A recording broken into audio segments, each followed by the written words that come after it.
The security industry is basically the definition of steady work. Right now, the sector sits at about $49 billion in value, with roughly 1.27 million guards on payroll nationwide. And here's the part most officers don't realise.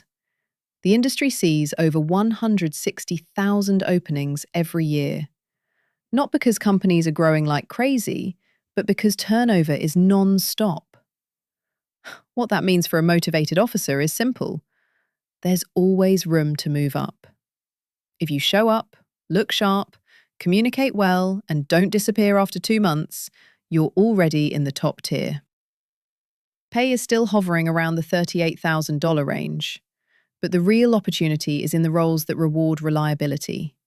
Site leads, supervisors, account managers, GSOC operators, and specialised posts. In other words, the ladder is there. Most don't see it, and if they do, they never climb it. There is a world of opportunity in this sector.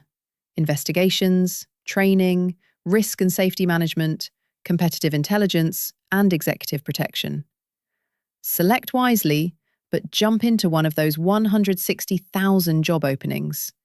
You will find in this new age of AI, this isn't a bad move.